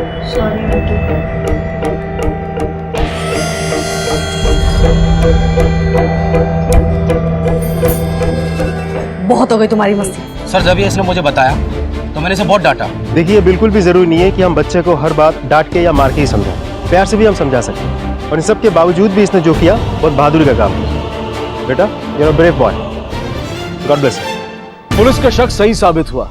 चिराग वाकई अपनी मां की वजह से घर छोड़कर भागा था। वो उसके अनुशासन में रखने और एक आदर्श बच्चा बनाए जाने की ट्रेनिंग से तंग आ चुका था।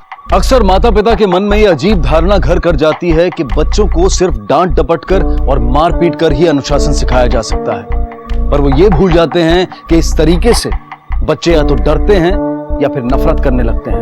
अनुशासन में रखने का यह तरीका कभी नहीं हो सकता कि आप अपने बच्चे को प्रताड़ित करें, और दृष्टि सारी हदें पार कर चुकी थी। और अगर डीएनए रिपोर्ट से साबित हुआ कि वो लड़का चिराग था, तो दृष्टि कभी अपने आप को माफ नहीं कर पाएगी। देखिए, डीएनए रिपोर्ट से ये साबित हो चुका है कि वो बच्चा चिराग ही था जिसकी एक्सीडेंट में मौत हुई। देखिए, आपके मना करने से अब कोई फायदा नहीं है। सच्चाई क्या है बता दीजिए। देखिए, मैं समझ सकता हूँ कि माँ बाप के लिए अपने बच्चे को खोने का दुख कितना दर्दनाक होता है, खासतौर पे जब ये पता हो कि बच्चा अपनी ही गलती की वजह से गया है। लेकिन अब पछताने से कोई फायदा नहीं, वो जा चुका है, अब कभी वापस नहीं आएगा। वो नहीं जा सकता, मेरी गलती की सजा उसे नहीं मिल सकती। मैंने मारा मेरे बच्चे को, मैंने मारा मेरे बच्चे को। मेरी वजह से वो घर छोड़ के भागा था, मेरी वजह से उसकी जान चली गई, मेरी वजह से मरा मेरा बच्चा।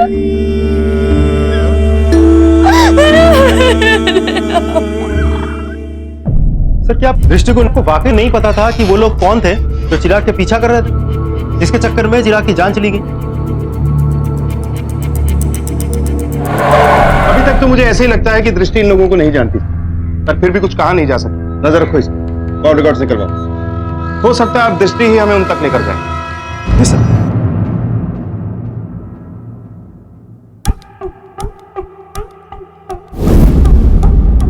शाबाश, वेरी गुड। ऐसे ऐसे ऐसे कंघी चलाते हैं, समझ में आया? कितनी बार सिखाया है ना, खून से खाना खाने का। खून लो और अब मिक्स करो। ऐसे खाना खाते हैं। और ये क्या, पूरे मुंह में खाना लगा लिया, पूरे हाथ में फैला लिया। आपको बताया है ना कि डिसिप्लिन में कैसे खाना खाते हैं, है ना? क्यों, कैसे और किसने ये जुर्म किए थे, पुलिस को उस तक पहुंचना था, लेकिन उन्हें इस बात का बिल्कुल अंदाजा नहीं था कि ये दोनों केसेस एक दूसरे से जुड़े हुए थे। तो पोस्टमार्टम रिपोर्ट के मुताबिक पीयू की मौत 12 से 1 बजे के बीच हुई है। मतलब 12 बजे जब वो अनजान इंसान पीयू को ले गया था, जिसकी तरफ पीयू खुद गई थी। पीयू के शरीर के घाव देखकर ऐसा लगता है कि जिसने भी ये किया है वो पीयू से बेहद नफरत करता था। जब तक फॉरेंसिक रिपोर्ट नहीं आ जाती तब तक ये पता लगाना मुश्किल है कि ये घाव कितने पुराने हैं। सर, पीयू के नाखून से मिले स्किन की फॉरेंसिक रिपोर्ट आने तक हमें वेट करना पड़ेगा। मुझे पता है कि उन्होंने ही अपनी बेटी के साथ कुछ गलत किया है। अमोल, मिसेस अग्निहोत्री के अलावा अब तक हमारे पास कोई सस्पेक्ट नहीं, और मिसेस अग्निहोत्री के खिलाफ भी कोई सबूत नहीं है हमारे पास। कोई तो ऐसी कड़ी है जो अब तक हम जोड़ नहीं पाए, मगर वो कौन सी कड़ी? यूजुअली ऐसे केसेस में माँ बाप भी इन्वॉल्व होते हैं, कहीं इस केस में भी ऐसा ही कुछ तो नहीं? सर, मुझे समझ में नहीं आ रहा आप कहना क्या चाहते हैं।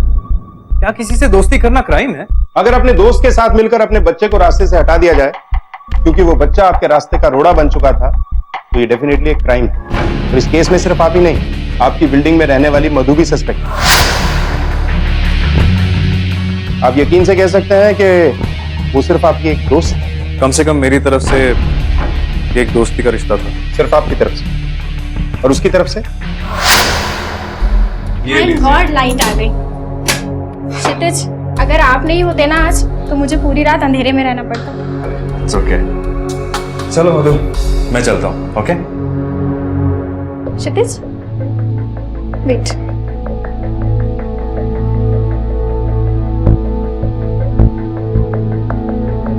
जाने से पहले थैंक यू ड्रिंक नहीं पियोगे?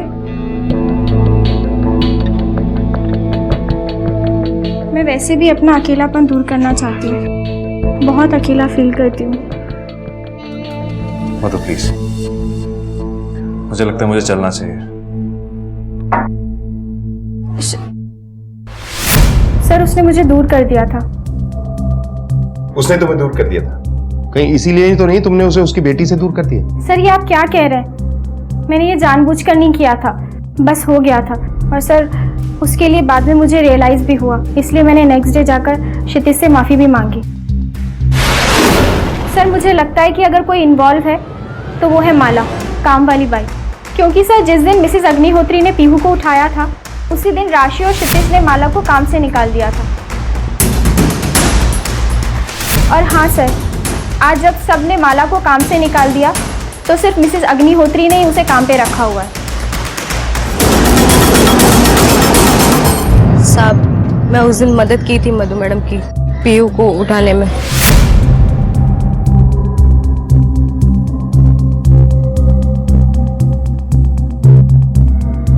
और साहब, मैं उस दिन ऐसा की थी क्योंकि मेरे को भी लगता था कि साहब मेम साहब बच्ची लोगों को बहुत मारते पीटते हैं, और मैं उस दिन पीयू के चोट के निशान भी देख ली थी।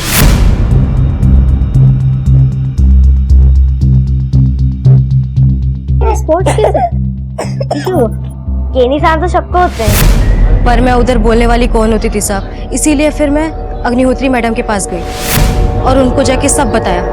उनको तो पहले से ही शक था कि वो लोग बच्ची लोगों को बहुत मारते पीटते हैं। मैं अग्निहोत्री मैडम को बोली थी साहब कि उनको जो करना है करे, पर जब तक वो पीयू को आपके पास लाती तब तक सारे निशान चले गए थे। इसीलिए मैं और भी डर गई थी साहब कि अगर किसी को मालूम पड़ा कि मैं भी इन सब में हूँ तो मैं तो गई। चल जा। हाँ बोल। टाइम आ गया कि क्षितिज और राशि से दोबारा से बात की जाए। चलो। Excuse me sir. हेलो, ठीक है सर, चिराग के केस में एक इंपॉर्टेंट लीड हाथ लगी। ठीक है, तुम वहां जाओ, मैं यहाँ देखता हूँ। सर चलो। आप ऐसे कैसे कह सकते हैं? मैं अपनी पीयू के साथ ऐसा क्यों करूंगी? देखिए सर, आप मेरी बच्ची के कातिलों को ढूंढने के बजाय मुझे पर शक कर रहे हैं। सर, राशि ठीक कह रही है। आप हम पे शक करने के बजाय प्लीज अपनी इन्वेस्टिगेशन सही डायरेक्शन में ले जाइए ताकि आप कातिल को जल्दी पकड़ सकें। ठीक है, अगर आप लोग इतना जोर दे के बोल रहे हैं तो हम एक बार को मान लेते हैं कि आप लोग अपनी बच्चियों के साथ मारपीट नहीं किया करते थे।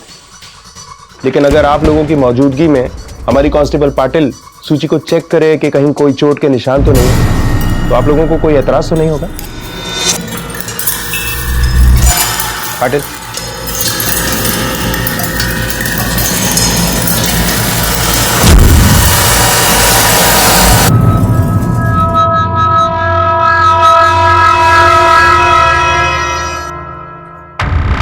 सर,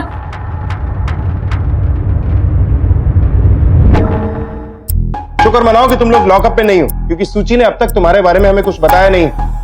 और पीयू की बॉडी पे जो निशान मिले हैं उनके बारे में हमें कुछ पता नहीं लगा है। और उसके नाखूनों में जो स्किन मिली है अभी तक उसकी फॉरेंसिक रिपोर्ट नहीं आई।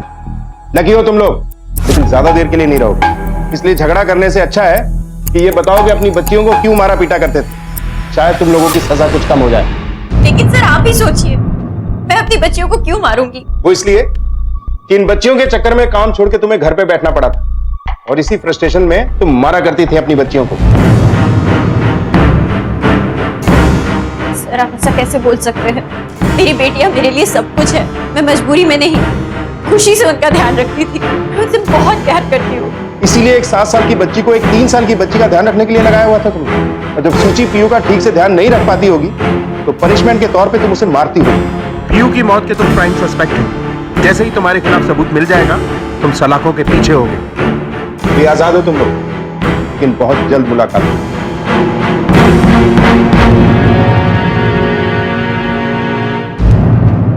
ठीक से बैठो, कमर सीधी, शाबाश।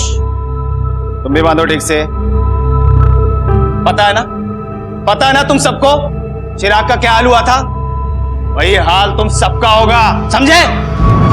सर, पानी एक दुकानदार को इस बात का गिल्ट हो कि उसके सामने एक बच्चा मारा गया लेकिन उसने कुछ नहीं किया। तो उस गिल्ट से बाहर आने के लिए उसने उसका हुलिया बताया। ये रहा स्केच। हमने खबरों को अलर्ट कर दिया और स्केच को भी हर जगह सर्कुलेट कर दिया। अमोल, चिराग की माँ को थाने बुलाओ, उसे ये स्केच दिखाते हैं। हो सकता है वो इसे पहचानती हो, लेकिन उसे ये बताना नहीं है कि उसे थाने क्यों बुलवाया गया। हो सकता है अचानक ये स्केच देखकर हड़बड़ा कर वो कुछ बोल दे।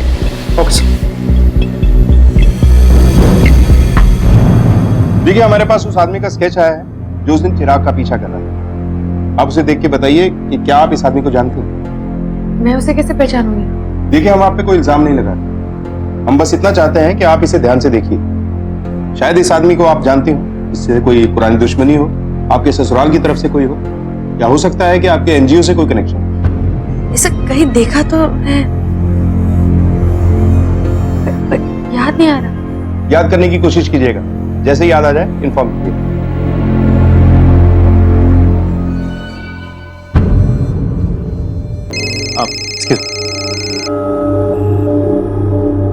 हेलो। हाँ सर, मुझे याद आ गया कि मैंने उस आदमी को कहाँ देखा था जिसका स्केच आपने मुझे दिखाया था। कहाँ देखा था? सर, मैंने उसे पहले ना हमारी बिल्डिंग में देखा था।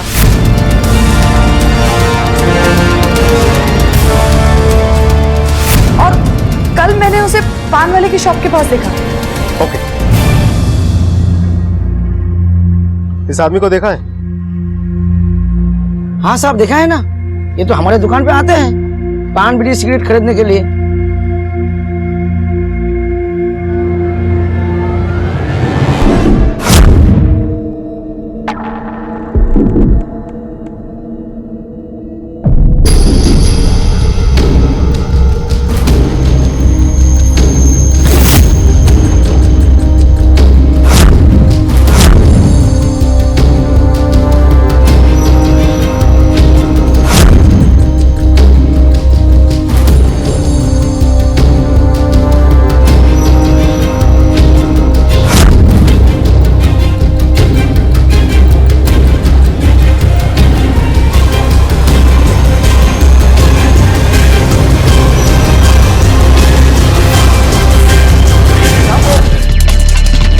बच्चे को देखो।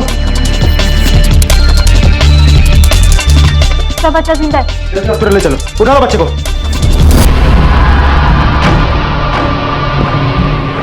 चिराग का केस लगभग सुलझ चुका था, लेकिन अब तक ये नहीं पता चल पाया था कि चिराग परम तक कैसे पहुंचा था और परम बच्चों को ऐसी ट्रेनिंग क्यों दे रहा था। जी बताइए, क्या बात? सर, राशि को अचानक से कुछ बात याद आई। हम शायद जानते हैं कि कौन है जिसने हमारी पीयू के साथ ऐसा किया हो। जी बताइए, कौन हो सकता है? सूची ऐसा कर सकती है। क्या आपने कहा था कि सूची पीयू का बहुत ध्यान रखती है? वो सब तो है सर, लेकिन मुझे याद आया कि जिस दिन पीयू गायब हुई उस दिन सूची स्कूल नहीं गई थी। तो आपके कहने का मतलब ये है कि सूची अपनी बहन से इतनी नफरत करती थी कि उसने पीयू की जान ली। सर, सूची को 3 साल पहले हमने अडॉप्ट किया था। 3 साल पहले भी वो इतनी ही परफेक्ट थी, ना कोई जिद, ना कोई बदतमीजी, बच्चों वाली कोई बात ही नहीं थी सर। हमें भी ये थोड़ा अजीब सा लगा, लेकिन फिर मैं प्रेग्नेंट हो गई और हम इतने खुश थे कि इस बात को हमने ध्यान ही नहीं दिया। हमें एक बार लगा भी कि दूसरा बच्चा आने पे शायद सूची थोड़ा जेलस, लेकिन ऐसा कुछ नहीं हुआ सर। बल्कि वो तो पीयू का बहुत ज्यादा ध्यान रखती थी, लेकिन अब लगता है पीयू के केस में तमाम तरह के उतार चढ़ाव देखने को मिले, लेकिन अब जो परत खुली थी उस पर विश्वास करना मुश्किल लग रहा था। क्या एक 7 साल की बच्ची अपनी बहन से इस कदर नफरत कर सकती है कि उसे छुपकर प्रताड़ित करे? या उसकी जान तक ले ले। लेकिन चोट के निशान तो सूची के बॉडी पर भी मिले हैं। अगर पीयू को उसने चोट पहुंचाई तो सूची को किसने मारा? अमोल, जहां से सूची को गोद लिया गया था उस अनाथ आश्रम से पता करो कि सूची किस तरह की लड़की है। Yes sir.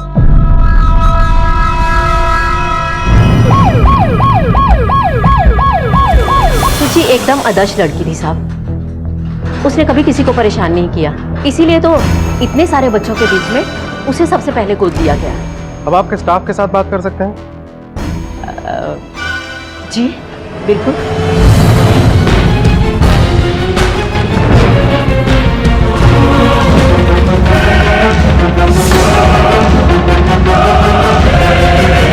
सच्ची तो बहुत अच्छी बच्ची थी, उसने कभी किसी से झगड़ा तक नहीं किया। मारपीट तो दूर की बात है, वो 4 साल तक हमारे पास थी पर कभी उसकी कोई कंप्लेन तक नहीं है।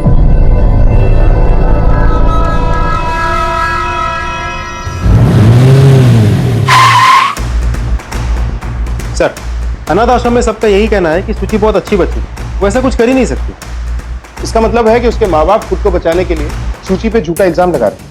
हो सकता है सर। अनाथ आश्रम में मैं एक टीचर से मिला, शशि महाजन, तो मुझे कुछ सही नहीं लगी।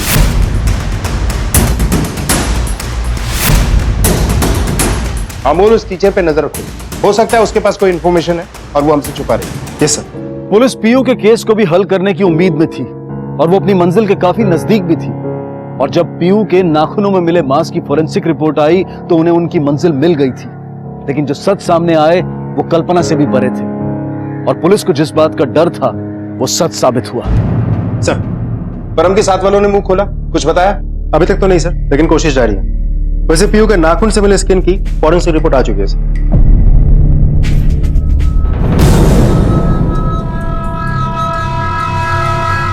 बेटा सूची, आपने अपनी बहन पीयू को मारा ना?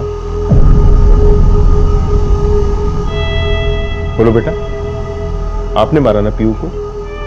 मेरी तबीयत ठीक नहीं थी, इसलिए उस दिन मैं स्कूल भी नहीं गई थी। मैं घर पे सोई थी। जब उठ के बाहर आई तो देखा काम वाली आंटी भी सोई थी। मुझे लगा पीयू को स्कूल में लेने गई होंगी, पर वो भूल गई थी और मम्मी भी घर पे नहीं थी, तो मैं पीयू को स्कूल से लेने चली गई। पीयू, पीयू, कम कम कम कम कम कम कम, पीयू इधर इधर इधर इधर इधर इधर इधर इधर आओ इधर आओ। चलो चलो, स्कूल में क्या किया? मामा मामा मामा। सूची बेटा, पीयू तुम्हें अच्छी नहीं लगती थी ना, इसीलिए तुम उसे मारती थी? नहीं नहीं, वो मेरी बहन थी, मैं उससे बहुत प्यार करती थी। मैं तो बस उसे डिसिप्लिन में रखती थी, जैसे मैं खुद को रखती हूँ, जैसा मुझे उन्होंने सिखाया है। उंगली पकड़ो दीदी की उंगली पकड़ो, चलो।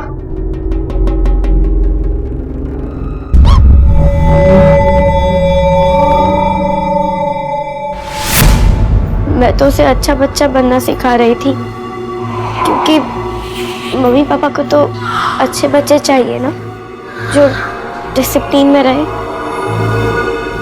वही डिसिप्लिन मैं पीयू को सिखा रही थी, जो मुझे उन्होंने सिखाया है। अच्छा बेटा, आपको ये चोटें कैसे लगी? मैंने खुद को पनिश किया। जो आपको डिसिप्लिन सिखाते थे? बेटा, उनका नाम क्या है? परम अंकल और शशि आंटी। तो मैं मानती हूँ कि हमसे गलती हुई है, पर सर हम जो कुछ भी करते थे बच्चों को बचाने के लिए करते थे। जो मुसीबत में होते थे या फिर घर से भाग जाते थे, सर हम उन्हें डिसिप्लिन सिखाकर एक आदर्श बच्चे बनाना चाहते थे, ताकि उन्हें कोई अडॉप्ट कर सके। सूची तुम्हें कब और कैसे मिली थी? और परम को मिली थी, हमने उसे ट्रेनिंग दी और वो बहुत जल्दी सीख गई थी सर, इसीलिए वो जल्दी अडॉप्ट भी हो गई। आपको सिखाया है ना, इधर देखो, डिसिप्लिन में रहने का, अच्छी बच्ची बनना है ना। मम्मी चाहिए कि नहीं चाहिए? मारने के बजाय कभी तुमने बच्चों को प्यार से समझाने की कोशिश की? मतलब लड़कियों के लिए नोचना और पिंच करना पनिशमेंट था और लड़कों के लिए बेल्ट से मारना। पाटिल मैडम, जरा इन्हें बताओ कि मार का दर्द होता क्या है। चिराग तुम्हें कहां मिला था? जहां पर चिराग का घर था वहां परम आया जाया करता था सर।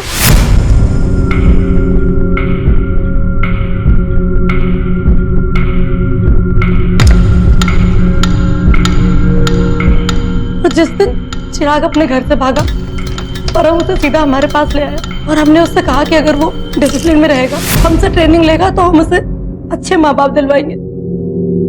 पर वो बहुत एग्रेसिव था सर, किसी की बात नहीं सुनता था। परम ने उसका पीछा किया और चिराग का एक्सीडेंट हो गया। ये सब तुमने पैसों के लिए किया? पैसों के लालच में ना जाने कितने बच्चों की जिंदगियां बर्बाद कर दी। किसके लिए काम करती? कौन देता था तुम्हें पैसे? पैसों के लिए नहीं सर, मैं तो अपनी माँ के लिए करती थी। मेरी माँ बच्चों को परफेक्ट बनाना चाहती थी, इसलिए मैं भी उनको ट्रेनिंग देती थी। कौन है तुम्हारी माँ? मैंने ये सब इसलिए किया ताकि बच्चों को फैमिली मिल सके, उन्हें माँ बाप का प्यार मिल सके। तेरा मार कर, टॉर्चर करके। अगर जरा सी तकलीफ देके बच्चों को माँ बाप को प्यार मिल सकता है, उन्हें फैमिली मिल सकती है, तो इसमें बुरा क्या है? आप नहीं जानते अनाथ क्या होता है, मुझसे पूछिए। 18 साल की उम्र में अनाथ आश्रम वालों ने घर से बाहर निकाल दिया। फैमिली क्या होती है, बच्चे क्या होते हैं, ये तब पता चला जब मेरी शादी हुई। अनाथ होना बहुत दुखदाई होता है साथ, बहुत दुखदाई। मैं परफेक्ट नहीं थी, इसलिए मुझे किसी ने गोद नहीं लिया। ने कभी उन बच्चों की भीड़ देखी है, सिर्फ इस बात का इंतजार करते हैं कि कब कोई आए, उन्हें अपनाए, उन्हें घर मिले, माँ बाप मिले। आप नहीं जान सकोगे साहब, आप नहीं जान सकोगे अनाथ होता क्या है। किसी को परिवार देने के लिए उसकी जिंदगी नहीं छीनी जा सकती। और हम जानते हैं कि तुम्हारे इस खेल में बहुत से बच्चों की जान गई, और जो बचे उनकी मासूमियत को तुमने हमेशा के लिए खत्म कर दिया। तुम्हारा ये तरीका, तुम्हारी ये सोच किसी भी ढंग से सही नहीं है।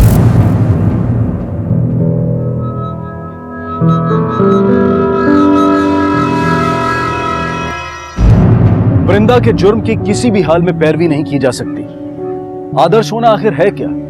जब हम परफेक्ट होने आदर्श इंसान की बात करते हैं तो दरअसल हम अपनी सोच किसी पर थोप रहे होते हैं। एक बीमार दिमाग ने उन्हें आदर्श बनाने की जिद में उनकी मासूमियत को कुचल दिया, जो खुद इस नकारे जाने की शिकार थी। दृष्टि भी इसी कड़ी का हिस्सा थी, जो अपने बेटे को खो बैठी उसे एक आदर्श बच्चा बनाने की जिद में। वृंदा महाजन, शशि महाजन और परम को आईपीसी की अलग अलग धाराओं के तहत गिरफ्तार किया गया, और सुचि चूंकि नाबालिग थी, छोटी बच्ची थी, इसलिए उसे बाल सुधार गृह में भेज दिया गया।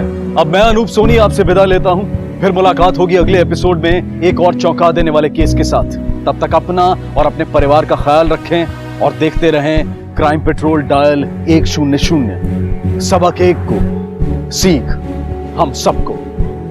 जय। इस तरह के और भी एपिसोड देखने के लिए हमारे चैनल को सब्सक्राइब करें और बेल आइकन दबाना ना भूलें।